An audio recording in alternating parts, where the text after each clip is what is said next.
CUT special series 2024 में आपका स्वागत है। इस एपिसोड में हम करंट अफेयर्स एमसीक्यू के सभी महत्वपूर्ण प्रश्नों को शामिल करेंगे जो आपके परीक्षा के लिहाज से बेहद महत्वपूर्ण साबित हो सकते हैं। तो चलिए शुरुआत करते हैं। पहला प्रश्न है, कड़ियाल साड़ी जिसे हाल ही में जीआई टैग दिया गया है, यह किस राज्य से संबंधित है? ए गुजरात, बी केरल, सी महाराष्ट्र, डी पश्चिम बंगाल। इस प्रश्न का सही उत्तर है विकल्प डी पश्चिम बंगाल। चलिए देखते हैं इसके विश्लेषण को।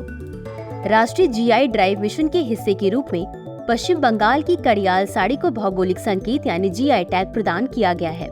बता दें कि जीआई को विश्व व्यापार संगठन यानी WTO में ट्रिप्स पर समझौते के तहत नियंत्रित किया जाता है। अगला प्रश्न है, कॉलेज फगाथनसी मिशन हाल ही में किस राज्य में शुरू किया गया था? ए मणिपुर, बी मिजोरम, सी असम, डी सिक्किम।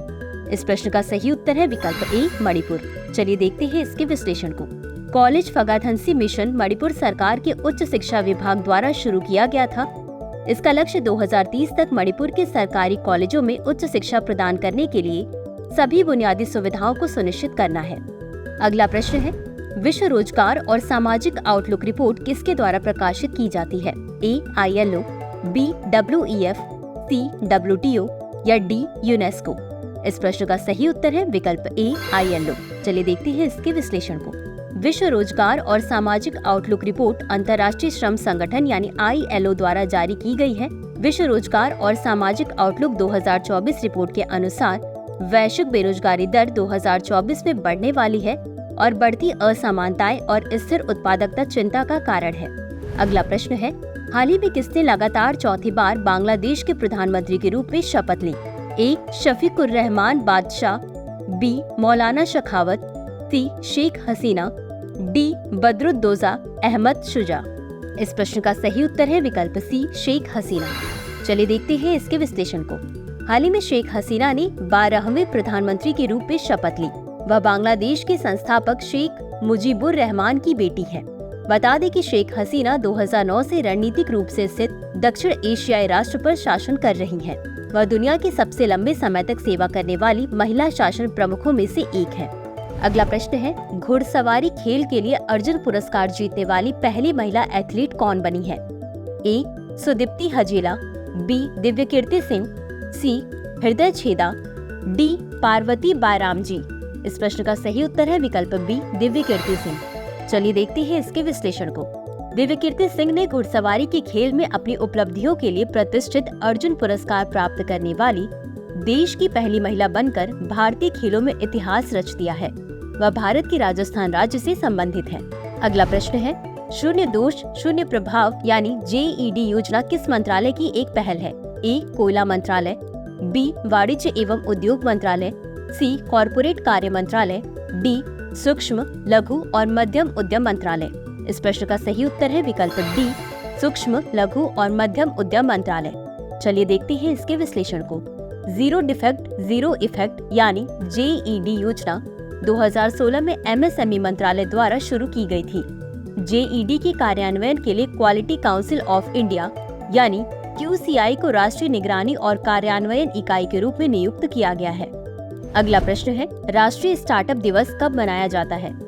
ए 16 जनवरी, बी 17 जनवरी, सी 18 जनवरी या डी 19 जनवरी। इस प्रश्न का सही उत्तर है विकल्प ए 16 जनवरी।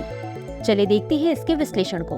भारतीय स्टार्टअप इकोसिस्टम को पहचानने और बढ़ावा देने के लिए हर साल 16 जनवरी को राष्ट्रीय स्टार्टअप दिवस मनाया जाता है। स्टार्टअप इंडिया पहल 16 जनवरी 2016 को शुरू हुई थी, जिसका उद्देश्य नवाचार को बढ़ावा देना, स्टार्टअप की सहायता करना और निवेश को प्रोत्साहित करना है। अगला प्रश्न है, हाल ही में भारत मौसम विज्ञान विभाग यानी IMD ने अपना कौन सा स्थापना दिवस मनाया? ए 125वां, बी 175वां, सी 150वां या डी 100वां। इस प्रश्न का सही उत्तर है विकल्प सी 150वां। चलिए देखते हैं इसके विश्लेषण को। हाल ही में भारत मौसम विज्ञान विभाग यानी IMD ने 15 जनवरी को अपना 150वां स्थापना दिवस मनाया। इसकी स्थापना 1875 में की गई थी। यह देश की राष्ट्रीय मौसम विज्ञान सेवा के रूप में कार्य करती है। यह भारत सरकार के पृथ्वी विज्ञान मंत्रालय के तहत संचालित होता है।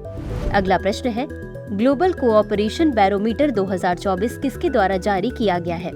ए यूरोपीय ऊर्जा विनियम, बी विश्व आर्थिक मंच, सी भारतीय ऊर्जा विनिमय या डी विश्व व्यापार संगठन। इस प्रश्न का सही उत्तर है विकल्प बी विश्व आर्थिक मंच।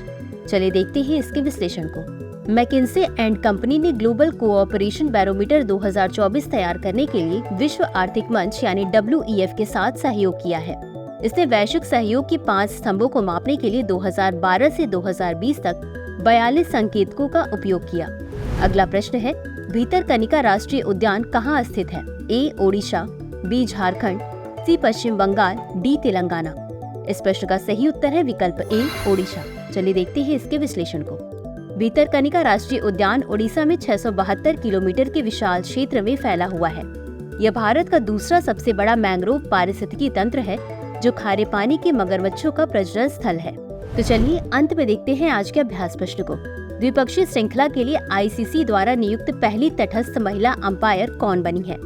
ए मुकदमा रेडफर्न, बी अन्ना हैरिस, सी हुमैरा फराह, डी नारायणन जननी। तो व्यूवर्स, इस प्रश्न का उत्तर कमेंट बॉक्स में जरूर दें। आपको ये पहल कैसी लगी कमेंट सेक्शन में जरूर बताएं। तब तक के लिए शुक्रिया।